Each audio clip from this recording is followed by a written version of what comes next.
আস্তে আস্তে কৌশিক পুরোটা শেষ করে দিলে তুমি? কারামারি করিস না এরকম করে। এটাই কারামারি দেখেছেন? আস্তে আস্তে কৌশিক পুরোটা শেষ।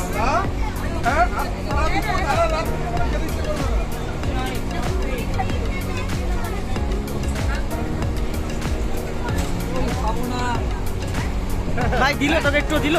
আমরা পুজো মার্কেটে দুধের মতন না ভাই। হ্যাঁ সাহেব কি বলছে? আমি এখনো কিছু খাইনি দাদা। পাপস কি বলছে? পাপস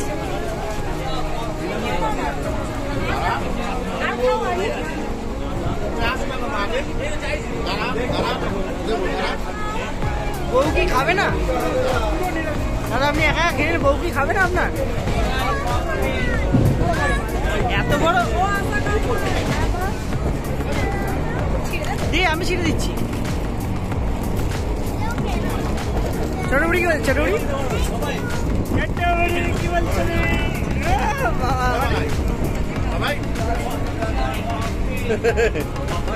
সঞ্জীব আস্তে আস্তে খান। নাসি ভাই কি বলছে? নাসি ভাই সাইড ভিউ নিবে ভালো ভালো করে। হ্যাঁ সাইড ভিউ নেবে, সাইড ভিউ। এই হলো আমাদের হল্লা টিম। বুঝতে পারছেন পুরো ব্লগটা কোথায় গিয়ে দাঁড়াবে?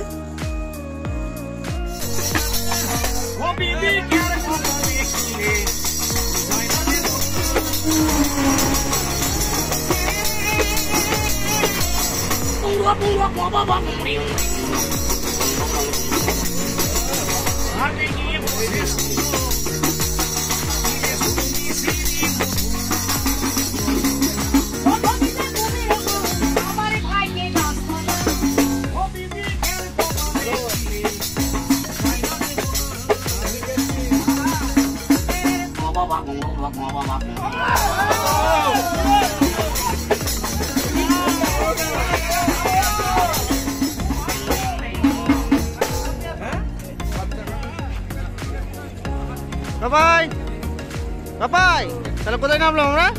রামপুরহাট। জয় তারা। জয় তারা। বর্ণালী কি বলছে? বৌমণি কি বলছে? বৌমণি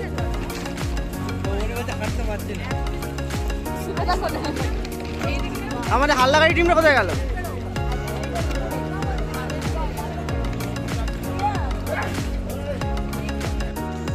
আমরা চলে এসেছি রামপুরহাট স্টেশনে। এই হলো আমাদের হল্লা টিম। তো আপনারা দেখে বুঝতেই পাচ্ছেন আমরা কোথায় এসেছি। হ্যাঁ আমরা এসেছি রামপুরহাট স্টেশনে মায়ের দর্শন করতে।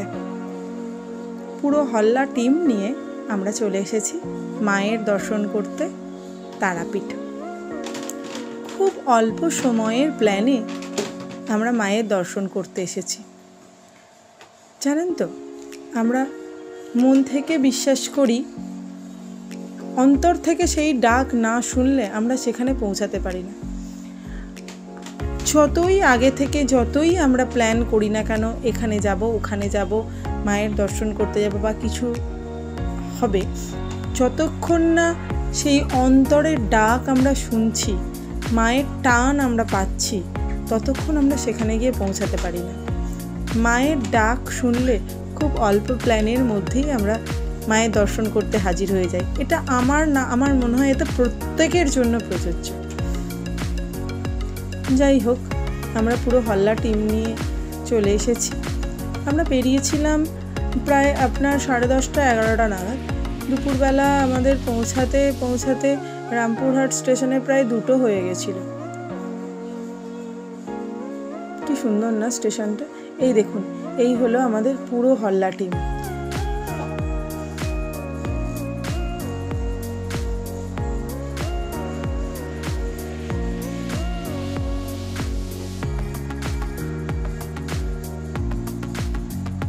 আপনারা দেখে ভাবছেন আমরা এত সবাই সোয়েটার টোয়েটার পরে আছি কেন?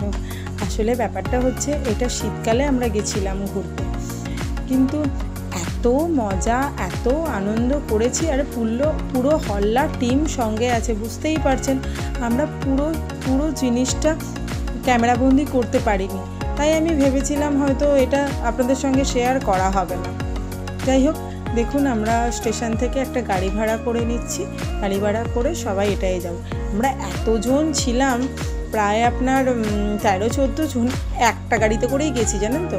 গাড়িটা ভাড়া নিয়েছিল আপনার 450 টাকা। এটা করেই আমরা গেছি, মানে সেই কোলের ওপর উঠে করে কেউ আলাদা গাড়িতে যাবে না, একটা গাড়িতেই সবাই মানে কোলে বসে যাবে, তবু সেই মজাটাই হবে যে একটা গাড়িতেই আমরা যাব। যাই হোক, মানে শীতকালেই গেছিলাম, কিন্তু ওই যে বললাম আপনাদের যে পুরো জার্নিটা বা পুরো এটা আমরা ক্যামেরাবন্দি করতে পারিনি। একে তো এই এত বড় হল্লা টিম, তার মধ্যে এত আনন্দ এত মজা করেছি, মানে ভিডিও করার স্কোপটাই হয়ে ওঠেনি।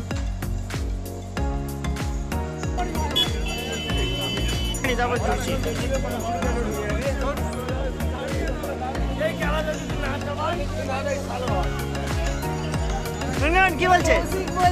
তোমার গাড়ির ক্লাসটা কি আমি চাপবো নাকি?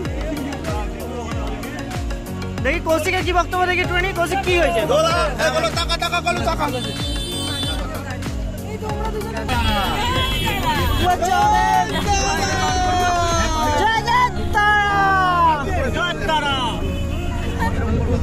গাড়ি ছেড়ে দিয়েছে আমাদের হাল্লা গাড়ি।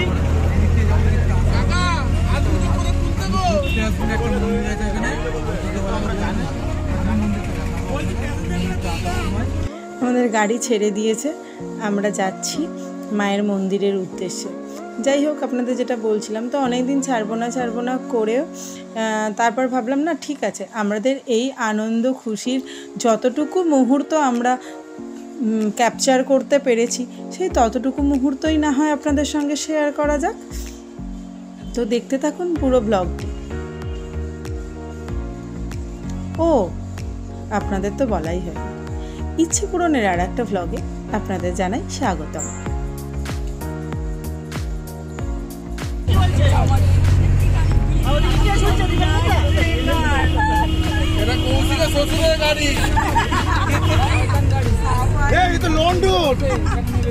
সামনে বিগ ব্যান, এই তো লন্ডন।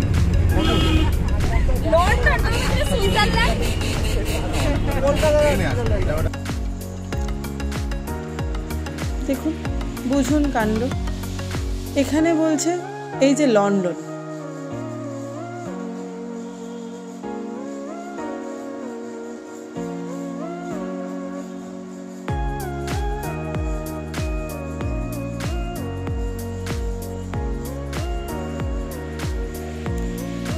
বীরভূম জেলার রামপুরহাট শহরের কাছে অবস্থিত এই তারাপীঠ মন্দিরটি।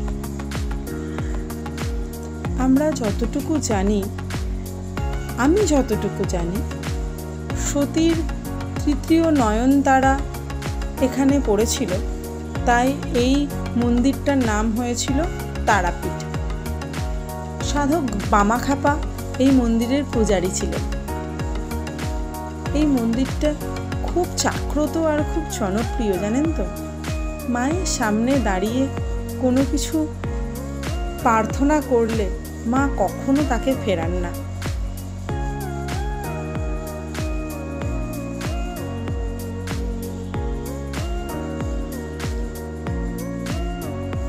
তবে রামপুরহাট স্টেশন থেকে তারাপীঠ মন্দিরটা বেশ অনেকটাই দূর।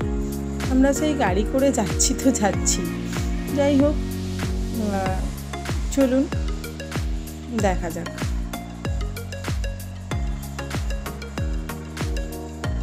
কি সুন্দর না?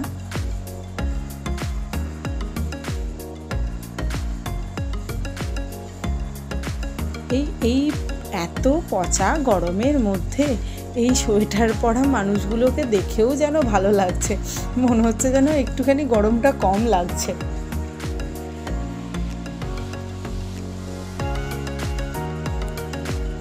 বেশ একটা শীতের আমেজ বয়ে আনছে। যাই হোক, আমরা পৌঁছে গেছি মন্দিরের কাছেই একটা রুম নেওয়ার আমাদের প্ল্যান ছিল যে মন্দিরের কাছেই একটা হোটেল নেওয়া যাবে। তো আমরা চলে এসেছি এখানে। আমাদের এখানে পৌঁছাতে প্রায় আপনার 3টে মতো বেজে গেছিলো, জানেন তো, 3টে মতো বেজে গেছিলো। তাই আমরা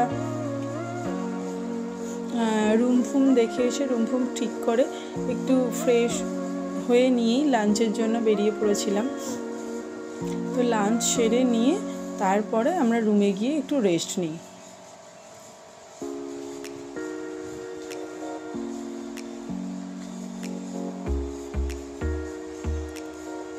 তো আমাদের প্ল্যান ছিল যে আজকে সন্ধ্যের দিকেই পুজো দেওয়া, দেখি কি হয়। আগে এখানে এত হোটেল ছিল না, জানেন তো, এখন প্রচুর হোটেল হয়েছে, প্রচুর হোটেল হয়েছে। এই দেখুন, এটা হলো গোলু সানগ্লাসটা দেখেছেন?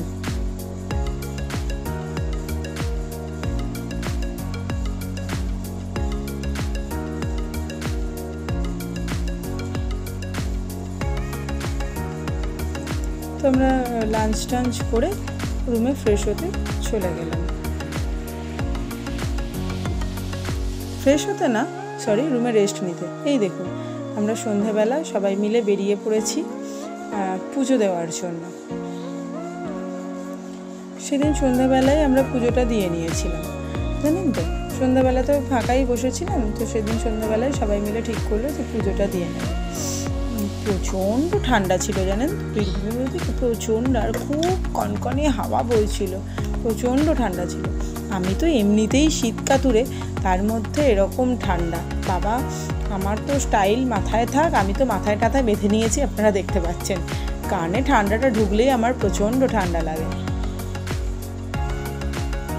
চারদিকে প্রচুর দোকানপাট, প্রচুর দুপাশে একদম দোকানে ভর্তি, আর খুব সুন্দর সুন্দর জিনিস বিক্রি হচ্ছিল, জানেন তো।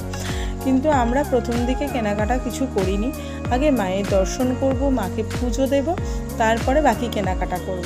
তাছাড়া আজকের সেদিনের রাত্রিটা আমরা ওখানেই স্টে করেছিলাম, পরের দিনে আমাদের ফেরার প্ল্যান ছিল।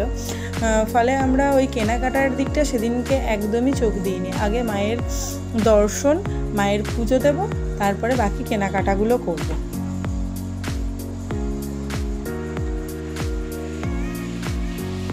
যত দিন বাড়ছে তত হোটেলও যেমন বেড়েছে, তেমন দোকান প্রসারীও প্রচুর বেড়েছে।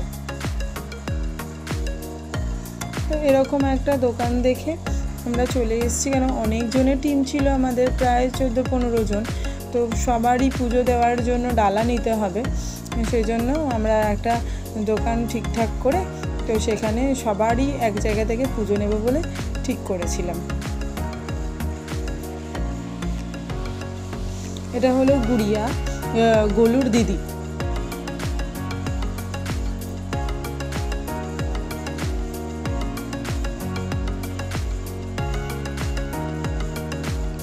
এই দেখুন, এখানে জুতো রাখা হয়, এখানে জুতো রেখে তারপর আমরা ভিতরে যেতে পারি।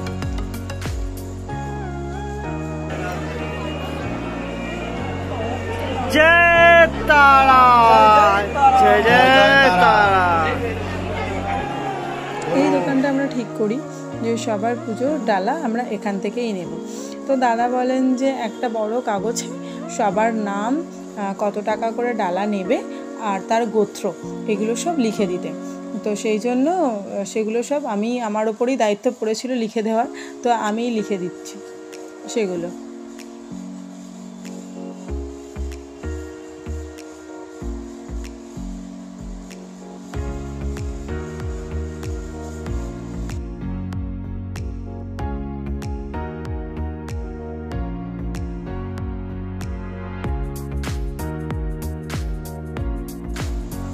এটা হলো বর্ণালী, আর এটা হলো আশা।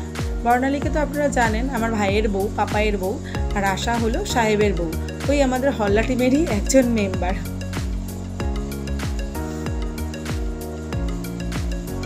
তো এখানেই সবাইয়ের পুজো দেওয়ার ব্যবস্থা করে আমরা একদম মালা টালা ডালা ফালা সমস্ত নিয়ে আমরা মায়ের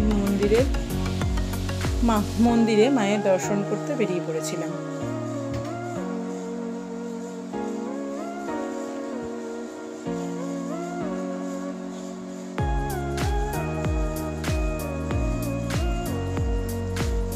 নিয়ে কি বলবো আর কি বলবো না আমি সত্যি বুঝতে পারছি না, জানেন তো।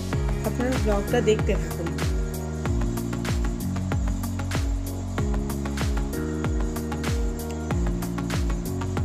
মা শুধুই মনের অনুভূতি, সেটা প্রকাশ করার মতো ভাষা আমার কাছে নেই। মা শুধুই অনুভূতি।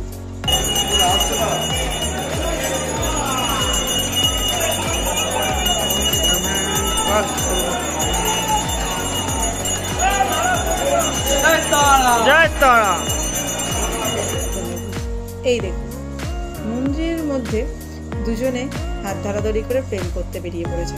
সবাই একদিকে, ওরা আর একদিকে। ব্যাপারটা লক্ষ্য করে তো সেটাকে ক্যামেরাবন্দি করা হয়েছে।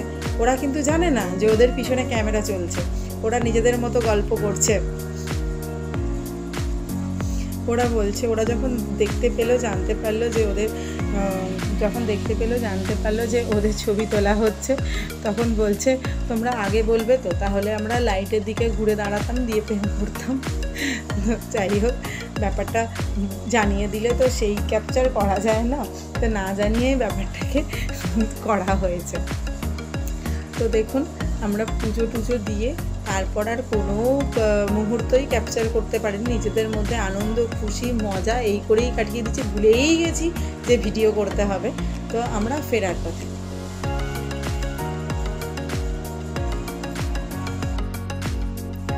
গোলু ঘুমিয়ে পড়েছে ট্রেনের মধ্যে। যাই হোক, মায়ের দর্শন করে আমরা ফেরার পথে। মা তুমি ভালো থেকো, সবাইকে ভালো রেখো, সবার ভালো ইচ্ছা তুমি পূরণ করো, এটাই চাওয়া। আমরা এক্সপ্রেস ট্রেনের টিকিট কেটেছিলাম, কিন্তু সেখানে রিজার্ভেশন পাইনি বলে তো এই বাচ্চা কাচ্চা এতজনকে নিয়ে আর আমরা এক্সপ্রেস ট্রেনে উঠিনি। আমরা ওখান থেকে লোকাল ট্রেনেই উঠে পড়েছিলাম। উঠে বর্ধমান পর্যন্ত এসেছিলাম। বর্ধমানে এসে আবার বর্ধমান থেকে ট্রেন চেঞ্জ করে বর্ধমান লোকাল ধরে একেবারে আমরা চুঁচুড়া স্টেশনে নেমেছিলাম। যাই হোক, মজা প্রচুর হয়েছে, কিন্তু যাওয়ার সময় যে এনার্জিটা থাকে সেটা আর ফেরার সময় থাকে না। ফেরার সময় সবাই প্রায় টায়ার্ড হয়ে পড়েছে, তাই সেরকম আর কিছু বলেনি। এই দেখুন, আমরা বর্ধমান স্টেশনে নেমে পড়েছি। বর্ধমান স্টেশনে নামতে প্রায় আমাদের সন্ধে হয়ে গেছিলো। তো সেখান থেকে আমরা গ্যালোপেনটা ধরবো ভেবেছিলাম বর্ধমানের, কিন্তু সেটা সানডে থাকার জন্য বন্ধ ছিল। তো আমরা একটা লোকাল ট্রেনের অপেক্ষাতে ছিলাম। তারাপীঠ থেকে কি কিনলে এদিকে রাখিয়ে বলো।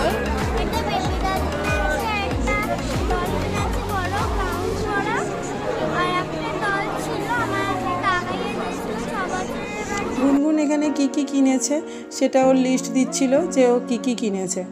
আমরা সবাই এখানে ওয়েট করছি। আর গুনগুন এক্সকালেটার যাবে বলে বারবার বায়না করছিল। একবার চেপেছিল, তাতে ওর হয়নি, আরও 2-3 বার গিয়ে চেপে এলো। দেখুন, আমরা ওয়েট করছি। ট্রেনের অ্যানাউন্স করে দিয়েছে, আমরা ট্রেনে উঠবো, সেই অপেক্ষাতে রয়েছি। হ্যাঁ, যেটা বলছিলাম, আমাকে জিজ্ঞাসা করছিল না তখন যে পুজো কেমন দিলে, তোমার অভিজ্ঞতা কেমন। মায়ের দর্শন সবসময়ই ভালো, কিন্তু ওই যে এত প্রচণ্ড ভিড়, পুজোটা নিয়ে যখন ঢুকলাম যে মানে কিছু বোঝার আগেই আমাকে একজন ডান দিক থেকে বাঁদিকে ঠেললো, বাঁদিক থেকে আবার মায়ের পায়ে মাথাটা ঠাস করে ঠুকে দিয়েই মাকে দর্শন করা কিছু ভাবনা চিন্তার অবকাশই আমি পাইনি। একজন ঠেলে বের করে দিল। প্রথমে ডান দিক থেকে বাঁদিকে গেলাম, বাঁদিক থেকে ঠেলে মায়ের পা থেকে তুলে ঠেলে একদম বাইরে, মানে কিছু ভাবা দেখার কিছু অবকাশই পাইনি। এই দেখুন, বলছে পুচকুড়ির ঢাল। এখানে একটা স্টেশনের নাম ছিল পুচকুড়ির ঢাল, তো সেটা নিয়ে সবাই হাসি ঠাট্টা মজা করছে ওই নিয়ে।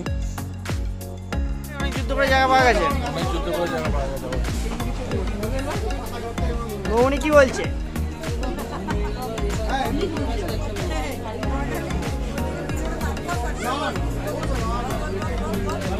কৌশিক? জিতু কি বলছে জিতু? সমুদ্র দেখা হয়নি হবে। গুনগুন কাকাইয়া কি বলছে? বলছে গুনগুন অনেক ঘুরেছে।